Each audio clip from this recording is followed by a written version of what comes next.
Ryan's given me the nod that I can make a start. So being a sport and exercise scientist, I'm always timing things. So I will begin. And the first thing I wanted to say, other than that my name is Andy Smith and that I'm a co-chair with some colleagues in the audience of the Science Council's Policy Forum, I'm also a volunteer for BASES. And I want to thank you for attending this session. If you've come for clear answers, we've got lots of things to think about, but I think we're approaching this with a sense of humility. We haven't got all of the answers, but we've got some provocative things to say. 30 years ago, when I was doing my PhD, I got my first email. So I did the obvious thing. I printed it out, wrote on it, put it in a memo envelope and sent it back. So that's how good I was in technology 30 years ago. I retired as a professor 5 years ago and thought at that time the biggest threat we faced was ignorance. And I think we should bear that in mind when we talk about artificial intelligence. But now I think we've got some challenges that aren't about ignorance, but are about artificial intelligence, although we're adopting a very optimistic and positive approach this afternoon. So if you come for doom and gloom and cyborgs taking over the world, you're at the wrong session. We recognise that we could paint a dystopian picture, but we're not going to do that.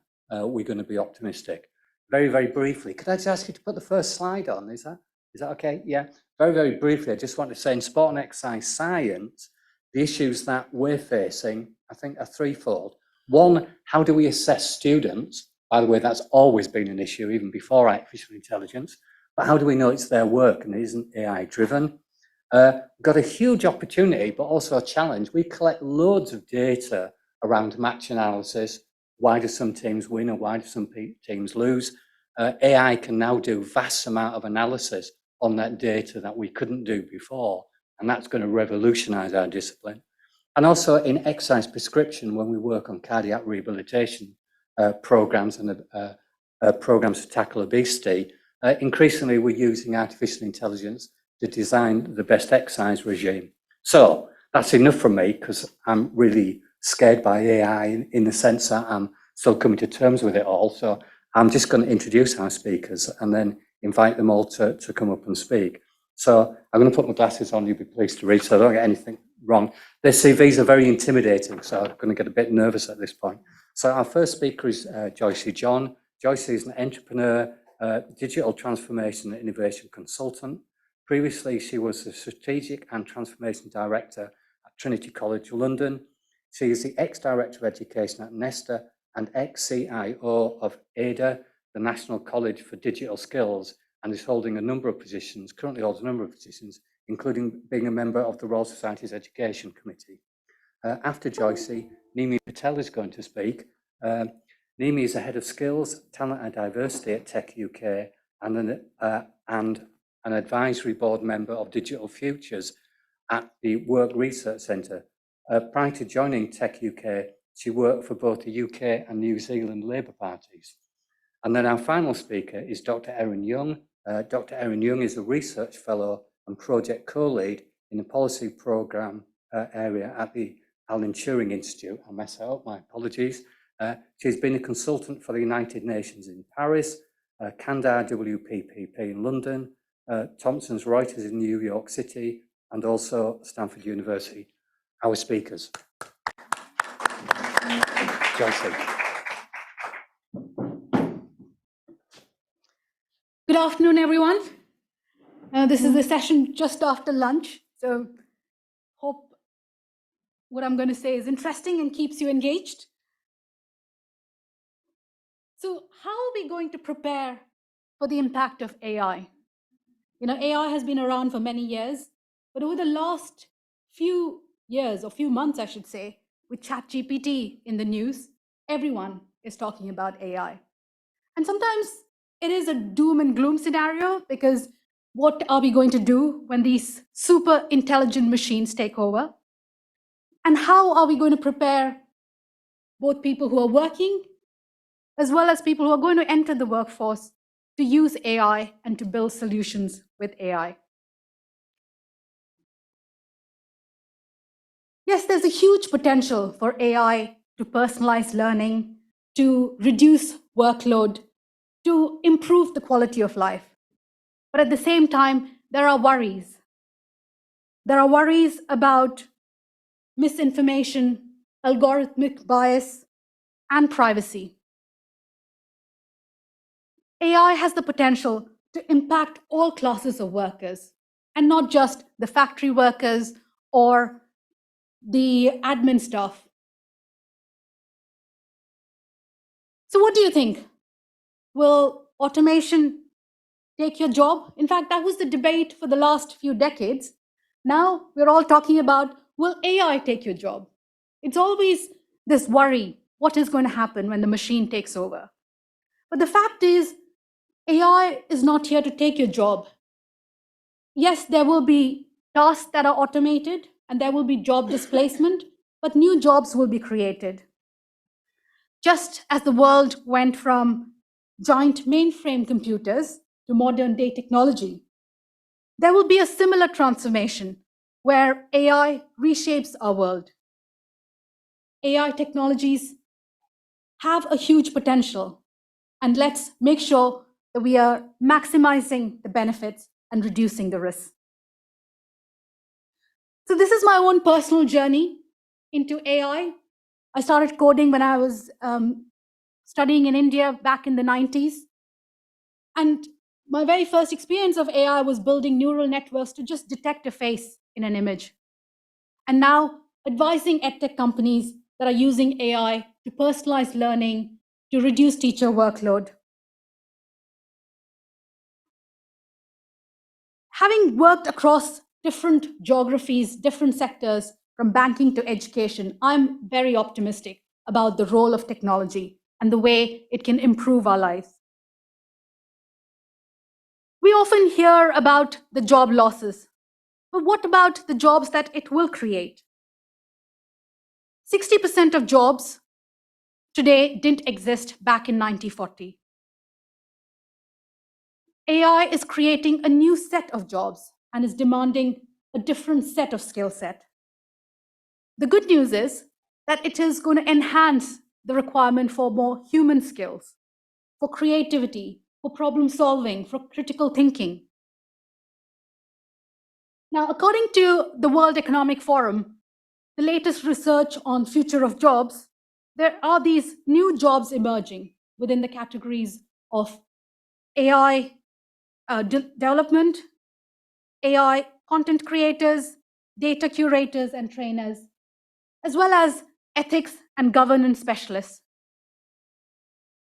In addition to this, if you look at the picture, it's not as simple because on the one axis, on the horizontal axis, you've got the demand for jobs, net growth of jobs, and on the y-axis, you've got potential for jobs to be either augmented or automated.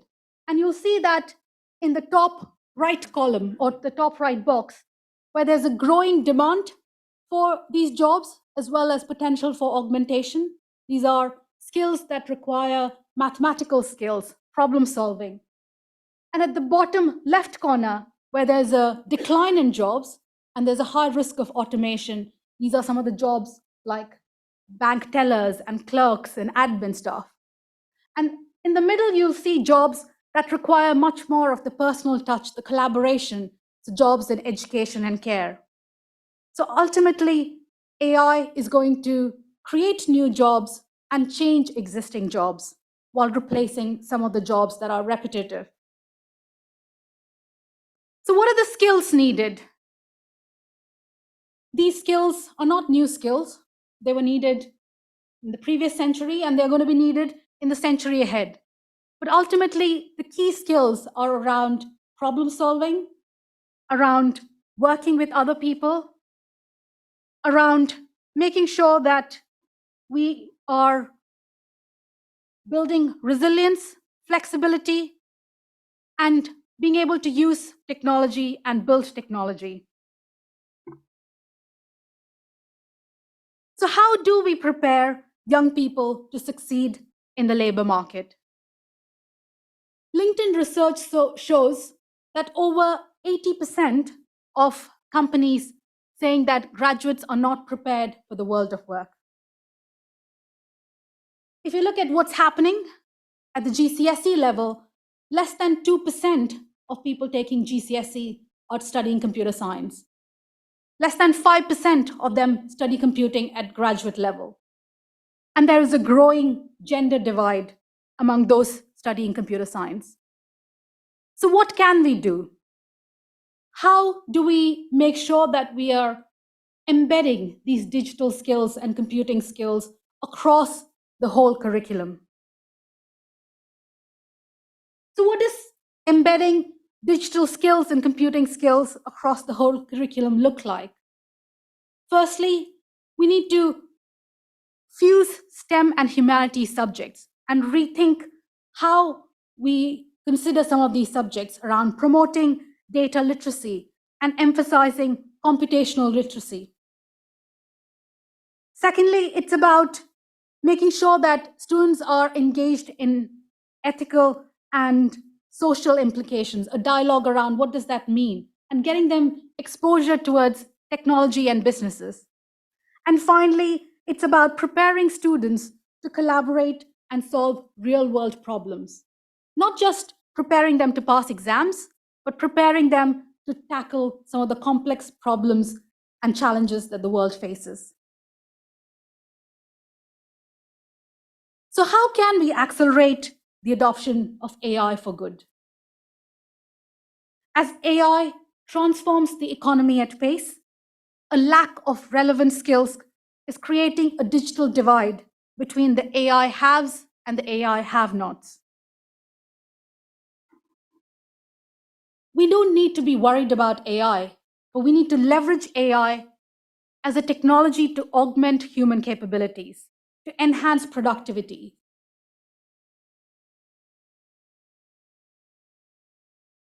In order to prepare the workforce for the AI era, we need to make sure that our institutions are using AI tools and are building AI skills in everyone, the existing workforce and building the pipeline. We need industry, government, and academia to collaborate and prepare people by upskilling and reskilling. Secondly, it's about fostering human skills. Education plays a vital role in sustaining well-being and mental health in an increasingly technologically driven society. And by fostering some of the skills around empathy, collaboration, and understanding, we can build the skills that will be truly valued in an age that's driven by AI. And finally, it's about encouraging lifelong learning. And that's been a consistent theme in the conversations earlier today. The half-life of knowledge is getting shorter and shorter. And it's about being agile, learning, and continuously building the skills, capabilities, and mindsets to be able to thrive both now and in the future. As individuals, we can play a role. There are a lot of online resources that can be used. And UK has already taken some steps around building some of these skills. And here's an example of the Digital Futures program, where anyone can learn some of these skills and build the capabilities around AI. We need to involve industry to reskill and upskill.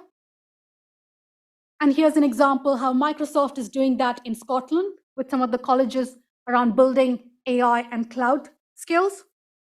And finally, we need to involve policymakers because they play a crucial role in making sure that we have the right policies, we are reforming education, and there is funding for research and innovation.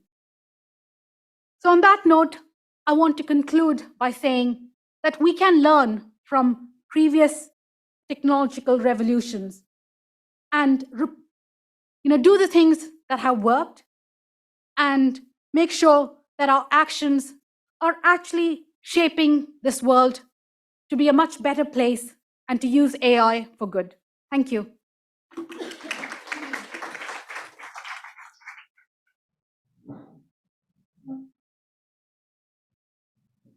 Hi, everyone. I don't think this stage is really good for Joycey and I. Too short. too short to give presentations up here. Hi, everyone. As Andy mentioned, I'm Nimi Patel. I'm the head of skills, talent, and diversity at Tech UK. For those of you that don't know, Tech UK is a tech trade association with just under 1,000 tech businesses in our membership. So those include sort of the global corporates of the world. I'm talking Meta, Google, Microsoft, but also SMEs, which obviously make up the backbone of the UK's economy. 60% of our membership are SMEs. So I've got some interesting stats here, and I feel like Joycey has stolen the show because she had that first stat in the background. But you know, a really interesting way of looking at this topic is by acknowledging the fact that AI is just another tool, right? The way in which we use it will add billions to the UK economy, which is why governments tend to care about it. But we care about it from a people angle, everyone on this panel, and I'm assuming everyone in this room. Now, although AI is really important to the economy, we've got to acknowledge that it also has the potential for productivity growth. This is really crucial because as the UK population ages and the working age population declines, we've got to increase productivity, and AI is just another tool that will be leveraged to do so. As Joycey mentioned before, technology, AI is going to augment loads of jobs, and we have to be ready for that. We need to make sure that we are focusing on human-centric policies so that everyone in this room, wider population, businesses, can take advantage of the potential of AI. I think that's important. And as Joycey mentioned earlier, we're talking about including everyone in a tech for good agenda. And that's something that's really, really important to Tech UK members, but hopefully everyone in this room as well. Many of the jobs of the future have yet to be invented, something that we've clarified early in the morning, but hands up if you had heard of a prompt engineer a year ago. I don't think so. And if anyone's been to weddings or graduations, I'm sure you've heard the opening line that ChatGPT is no longer writing everyone's speeches, because the aim of using those kinds of generative AI tools is to give you a bit of an idea of how something like that happens, but comprehension can never be automated. And that's something that's really crucial and something that we are looking into as how businesses can leverage AI.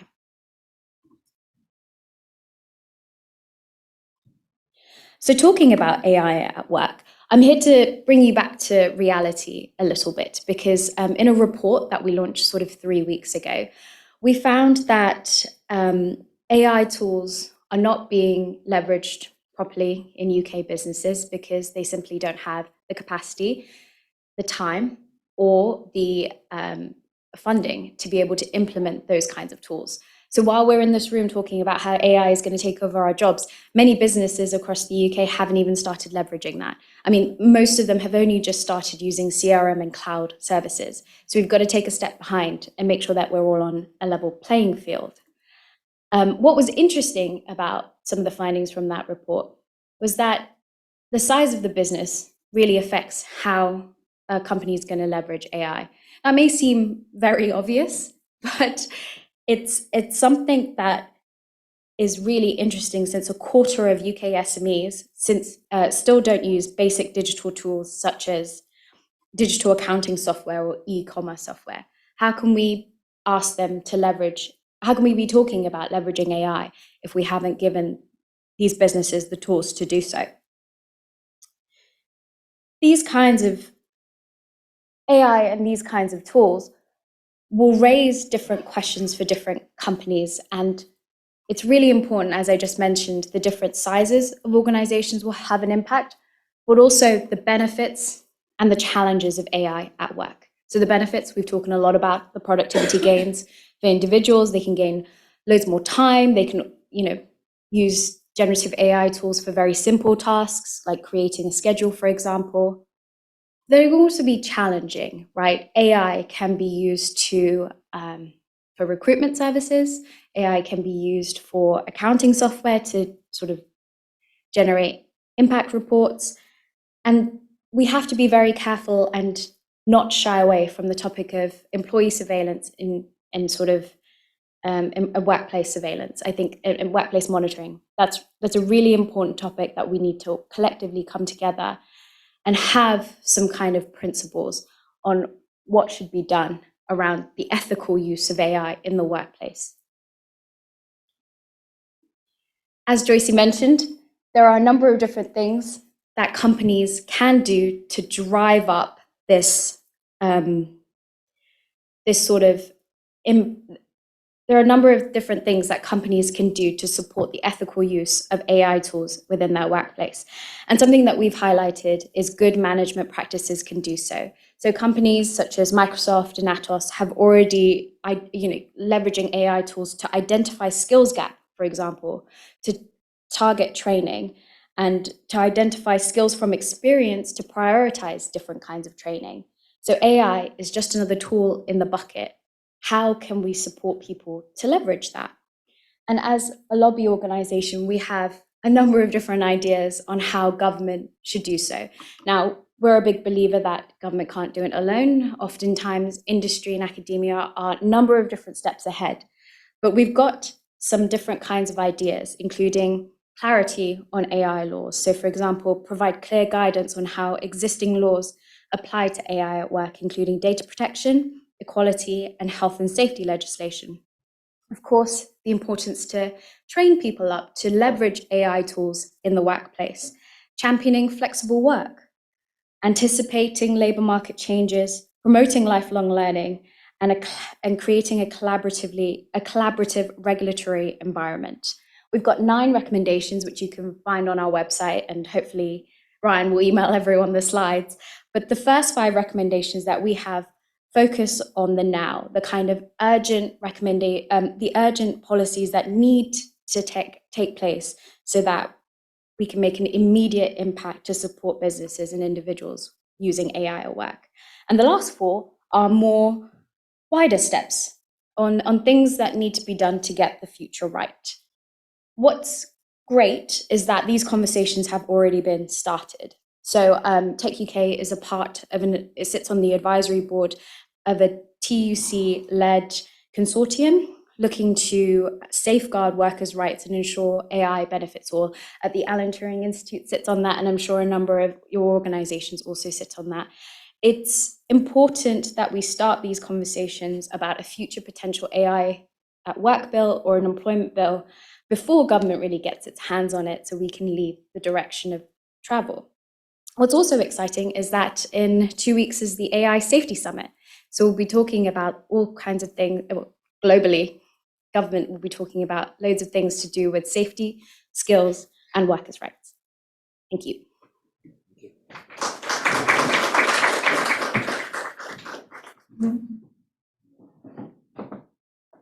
Hello, hi. Some really tough acts to follow.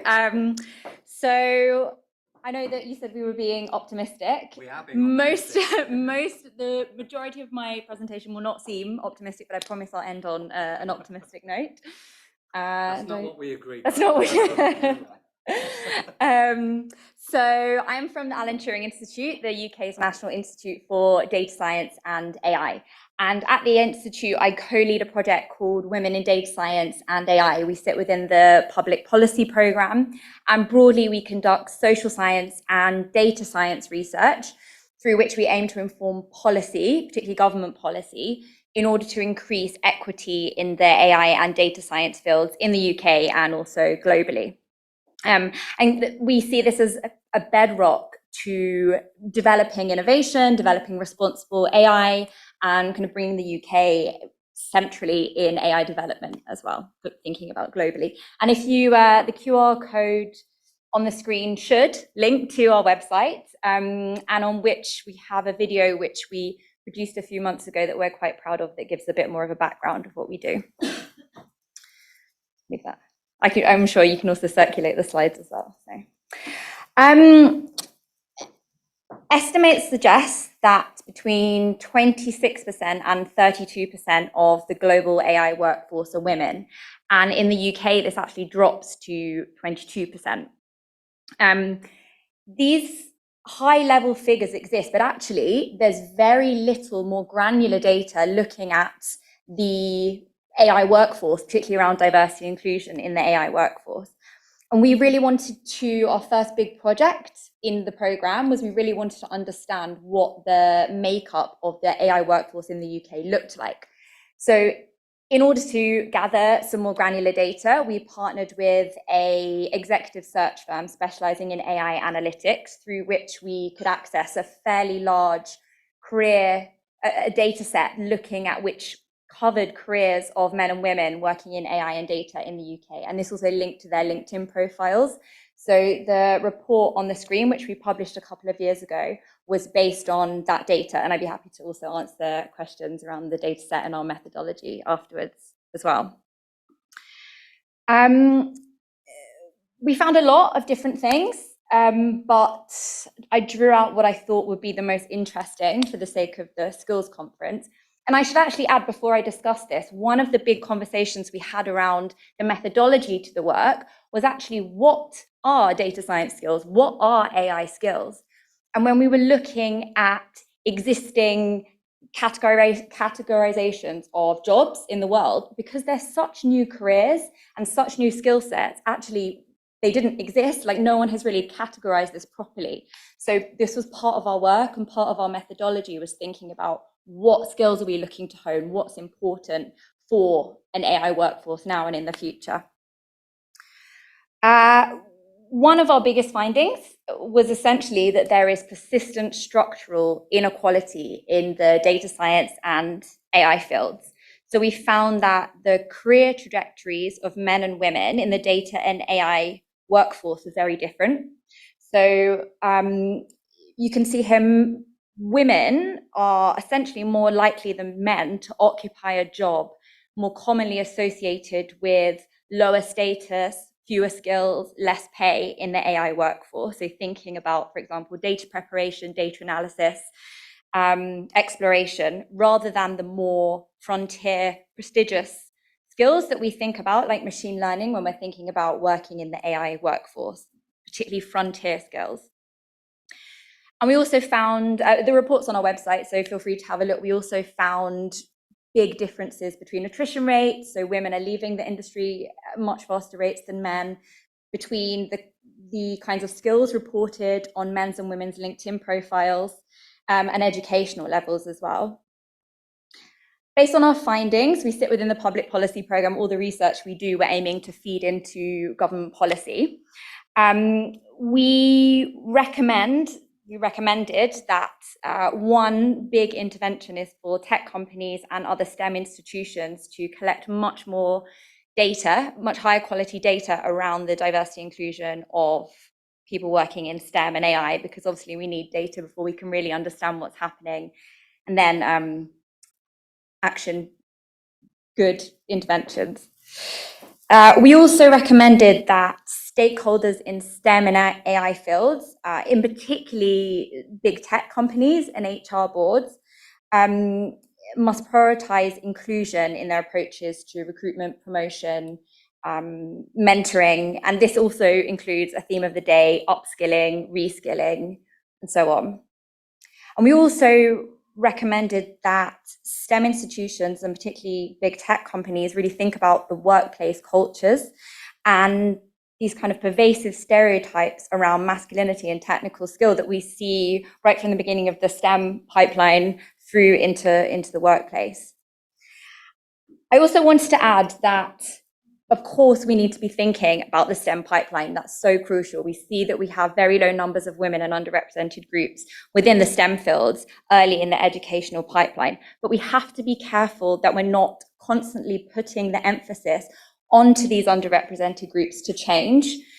We fear that the pipeline argument takes the emphasis off of the institutions and kind of gives them a bit of a get out in order to make these fields more inclusionary towards women and underrepresented groups. So that's one of the things we try to do, is focus on how do we make these fields more inclusionary and more appealing to the groups which are underrepresented in them. We actually launched a new report a couple of weeks ago where we explore gender diversity in AI-focused venture capital in the UK. we've known there have been problems with inclusion in STEM, tech, finance for years.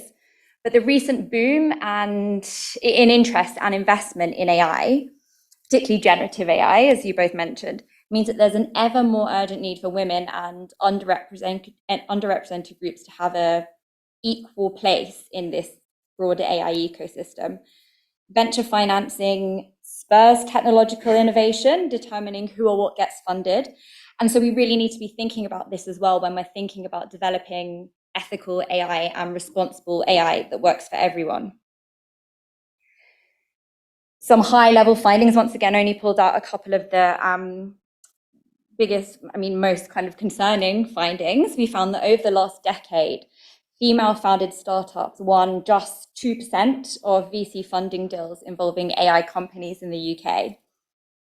And we also found that average capital raised per deal by female-founded AI startups is 6 times lower than the average deal capital raised by an all-male founder team. And this is worse in AI, by the way, compared to across all sectors when we're looking at entrepreneurs and entrepreneurship.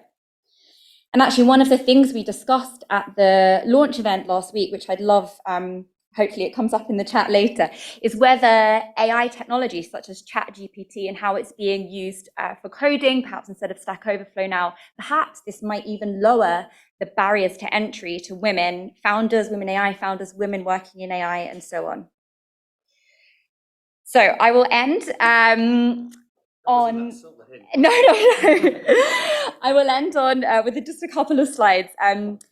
Low numbers of women in the AI workforce and in VC as well, particularly with frontier skills, is not only an issue of social justice, economic justice, but at its key, it's an issue of AI bias.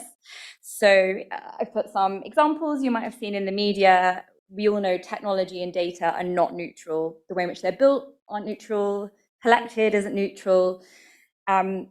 Whoever's building these technologies, whoever's collecting this data is inherently bringing their own preferences, priorities, value systems to what they're creating. And so we always need to be thinking about this bias in, bias out, both in who's creating the systems, but also the data that we're feeding the systems, whether that's replicating historical bias and creating harmful feedback loops that then further discriminate against those not involved in the creation of the technologies.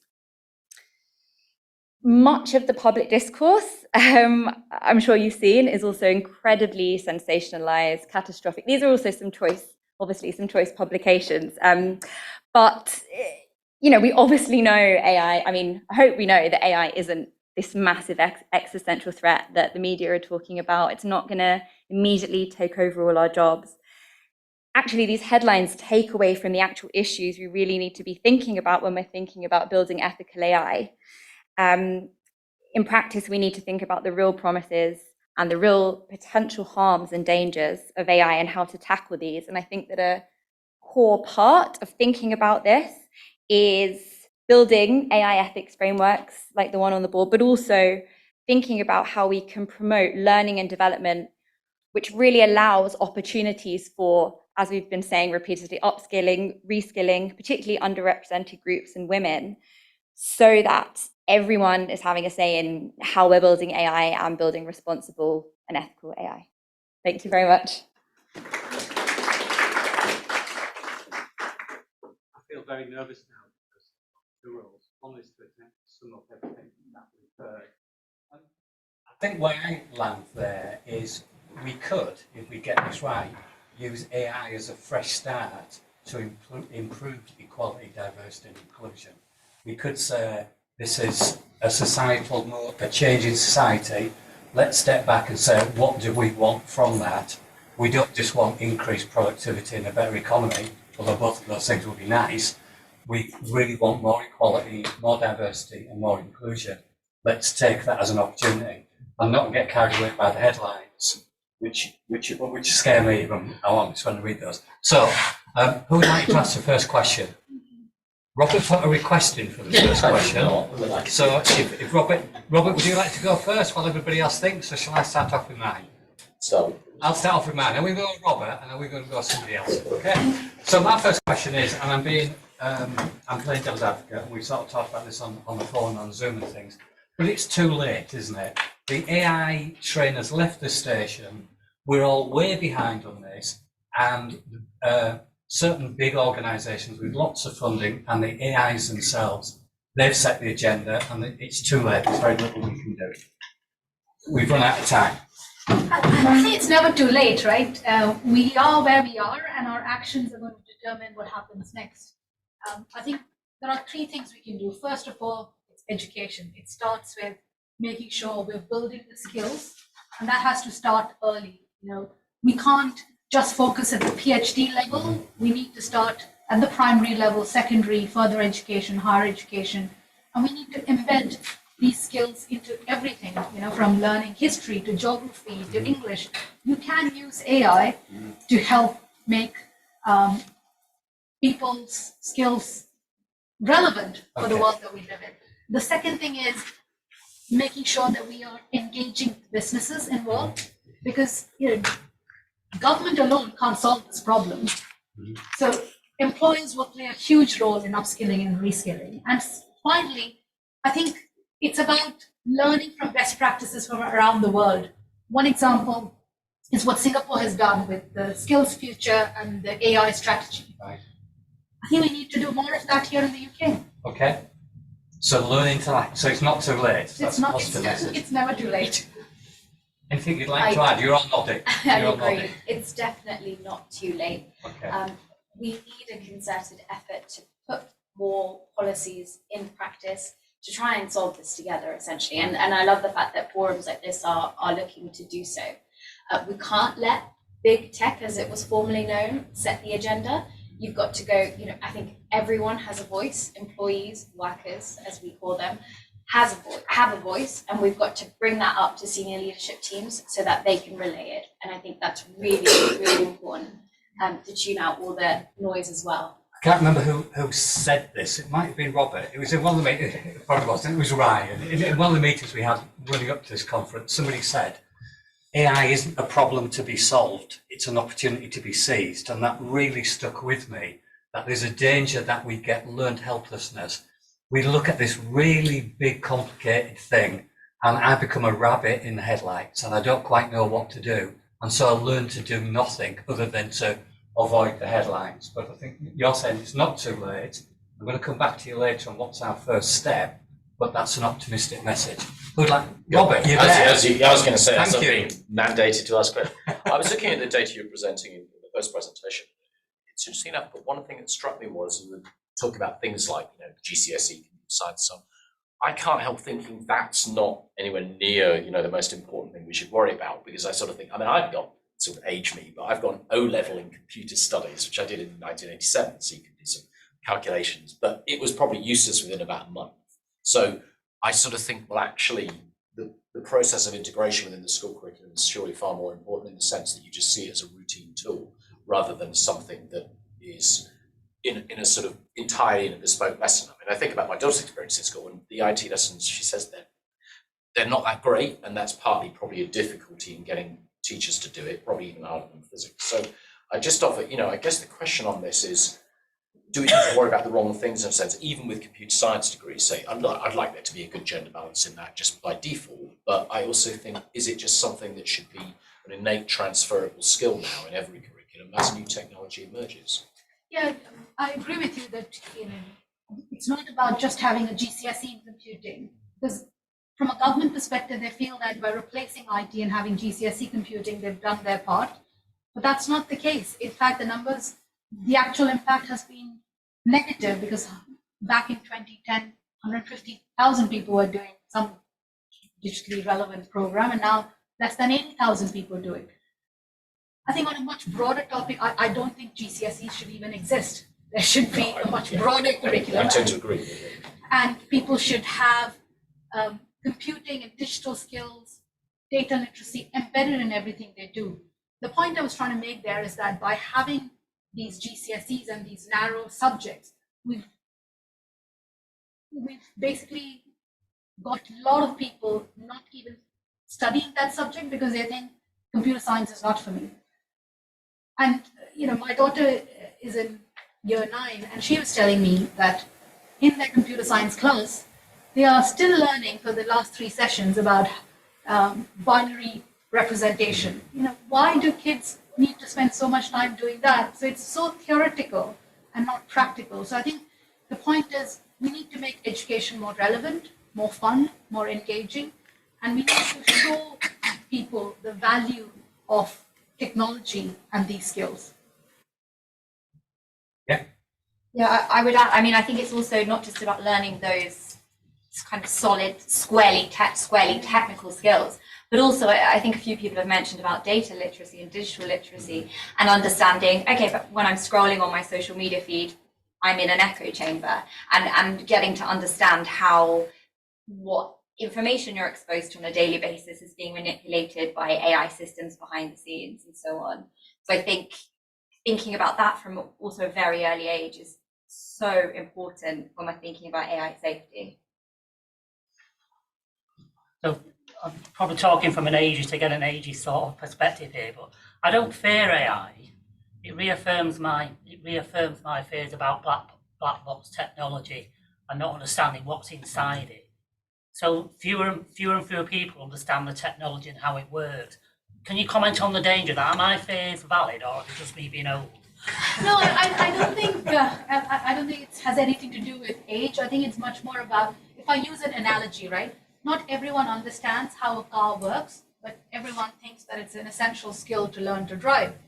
I think it's the same thing. Like, at least a lot of people. But you mentioned cars. I have an old 1978 Escort, which I can lift the bonnet up and see the engine. I have a Prius, which is a lot younger, about 2000 and whatever. I look under that and I don't understand anything. Nothing at all. But we're living in a world where, with autonomous cars and self-driving, you could make an argument that we probably don't need to learn to drive because the machine will drive. What are the dangers in society not understanding I'm how going it to stop works? this one in a Sorry. minute, even though I do like the car mechanics bit. I want to talk spark plugs, but we're not going to do spark plugs. No, I agree with what the other speaker is saying. There's an issue about trust. Do we trust? We can't all become AI experts. I think that, thank you, very, very insightful. And I'm here representing industry, and I think industry does have a huge role to play. So here's wearing my Tech London advocates hat today, and also being a business leader. What Josie is saying about starting early is about ambition in our girls, and ambition in some of our underserved communities to see themselves as a future AI scientist. Whilst we all need digital fluency, there's a difference between having a basic understanding of coding and becoming an ML expert. I can't ever become a machine learning expert and create these huge models of these huge language models. I'll never understand that. I don't need to know that. That doesn't affect my day job, but I need to know enough to converse with the data scientists who are doing that. So there's an argument about just basic digital fluency. There's an argument about ambition in our young girls so that they can see themselves in the future doing these types of technologies, because they must shape them. Otherwise, we're going to have all the biases that Erin mentioned. But to Erin's point about industry, the only way it's going to change with industry taking more responsibility is to say we don't always need a computer science degree. Because the moment you say we need, a 4-year computer science degree or whatever it is, that's when you start to create a barrier, and lots of people don't go in. Because if only 19% of computer scientists are women, that's a small funnel, and it just gets smaller because a lot of those women, and I know this firsthand, don't even bother going into tech careers because it's quite sexist, and they get this perception that it's going to be very unwelcoming. So there's a raft of everything in life is always going to be multifaceted, and so we need to have a multifaceted lens in terms of the kind of solutions that we're looking to resolve. I completely agree. And I think when we're thinking about the pipeline, this AI pipeline of skills, we also really need to be thinking about how do we retrain people in the workforce. So the data science conversion degree, for example, I think is really brilliant, and the money that was pumped into that, because my undergraduate degree is in classics, and I never thought STEM was accessible for me. And I think that putting money towards that and then kind of shaping the popular image of who can go into these fields and who they're understandable for. And I think that also feeds back to your point about transparency, right? It's not just about these foundational tech skills. It's about being able to question the technologies and the people that are building the technologies. Like, are the companies building the technologies, being transparent about the data they're training the systems on. Who is going to be held accountable? How do we hold companies accountable for the kind of systems that are built, especially if they break or they go wrong? So it's thinking about this whole range of skills that you're acquiring throughout your life and questioning everything basically that you're interacting with. I've got a question online, so I feel very proud.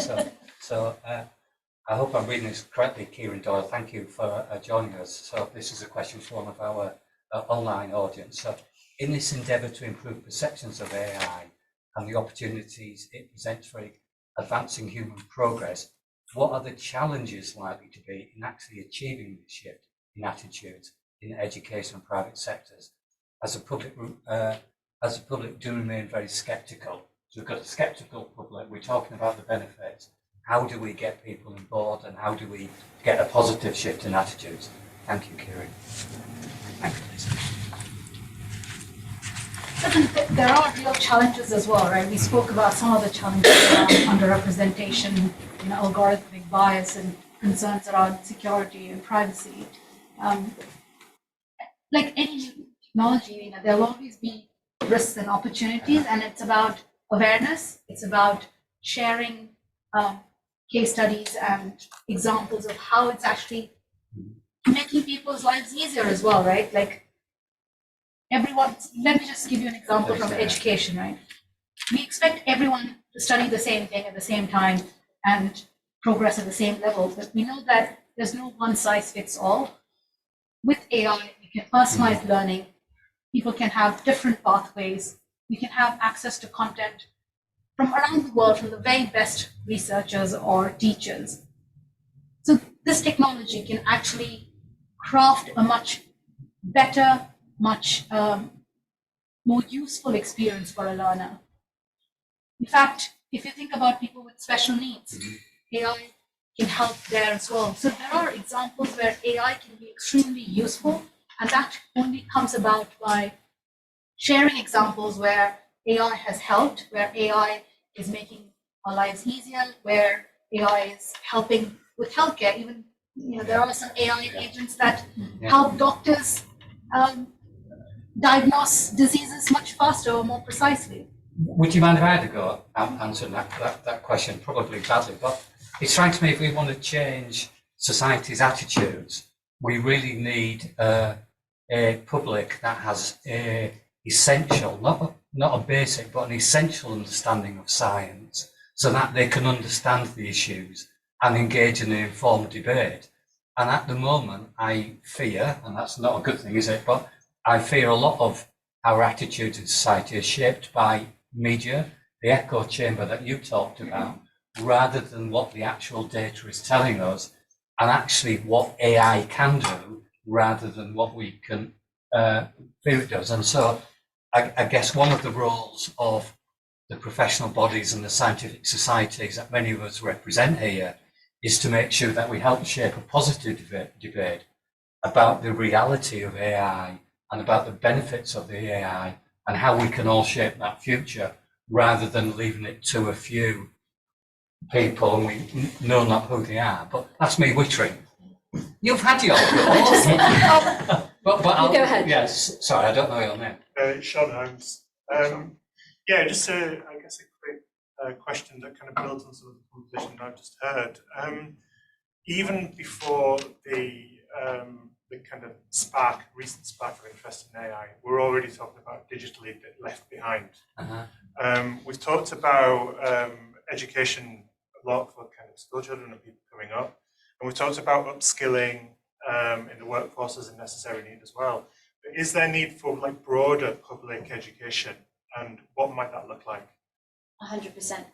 There's some really great research being done by Future.Now, which is a consortium of organisations looking to reduce the digital divide, and also an organisation called the Good Things Foundation, who are a digital learning charity. There's been a lot of talk recently for a campaign that the Good Things Foundation ran around ending digital poverty, because that's what we call it, when you don't have the basic digital skills to interact with life. So being able to access local authority website, for example, not being able to use the tools at work or being able to access sort of NHS appointments. There is definitely a need to upskill the UK at a basic level. I think it's something like 11.2 million people in the UK don't have the essential basic digital skills for work and life, which is just insane. Okay. Now, Liz, you were sign language. There's a lady over here with a question. Oh, sorry. Sorry, I did say I wouldn't ignore you. Sorry, go on, yeah. I think that would be really good for Erin. I have a question regarding one of the slides you showed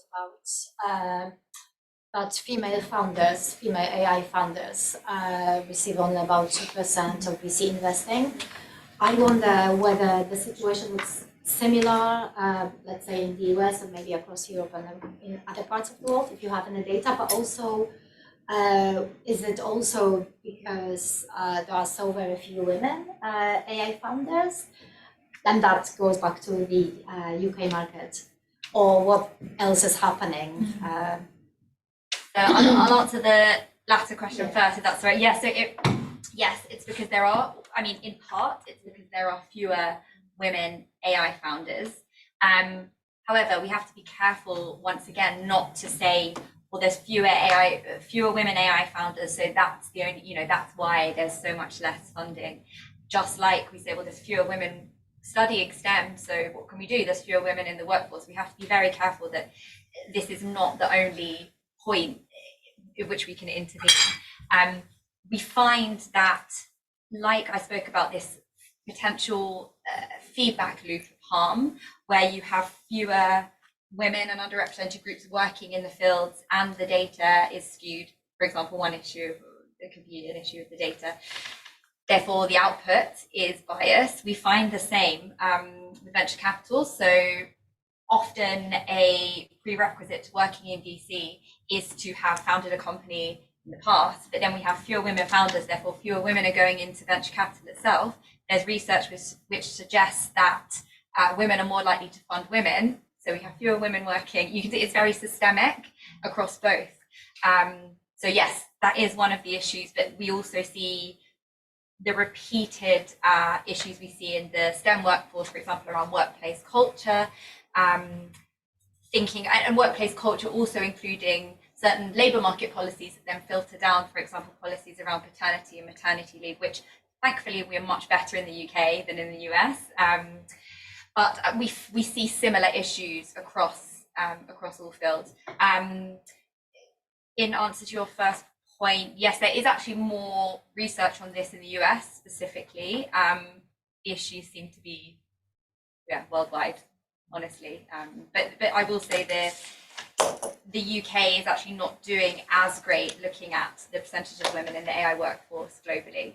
So that's something perhaps we could take some learnings from other countries as well. Before I put our panel on the spot with a difficult last question, they all know what it is, so don't worry. Anybody got one last question or observation? One last question or observation? Go on. Go on. But make it quick, all I was Mesa. going to say to your question with the online question, we just need to take the mystique out of AI. I mean, I think there's almost a vested interest on the tech companies to say it's all so bloody complicated, nobody can understand it, and it can't be regulated. I mean, they have a vested interest in making us believe it's unmanageable. So it really isn't. I mean, we can all understand the basic components of AI, and there is no such, AI is not inherently good or bad, it's a thing, and we have a tendency to, give it sort of human characteristics, as you know. So that's all I wanted to make, the point. Stole my conclusion, but never mind. Okay, so they know about this, so don't think I'm being horrible. One take-home message that everybody can take away with them today and use tomorrow. You've only got 30 seconds. I think it's just educating yourself and making use of the resources that are available online to learn about machine learning or AI. AI still has time to get into businesses, but it's up to businesses to be transparent about its uses. AI isn't good or evil. It's not a catastrophe. It's not the solution to all our problems. But we're in the driving seat. And I think the key to emphasize is we. Right? We're really privileged sitting in this room. We've got to think about who's that we and making sure that it's we as a society towards good. Okay, so put myself on the spot. What do I think the take-home message is? we need to keep having this conversation, and we need to keep having this conversation with a bigger and bigger group and including more and more people in it, so that we are creating that positive future that AI could give us. So before you've got 10 minutes to move, and as an exercise scientist, I want to emphasize how good that is. No matter how little activity you do, it's self-promoting, isn't it? Yeah. It's not how much exercise you need to do, it's how little you need to do to have a health benefit. So you've got 10 minutes to move from here to the presentation. But before I do that, can I thank Ryan and Liz and his colleagues for organising it, and also thank our panel as well.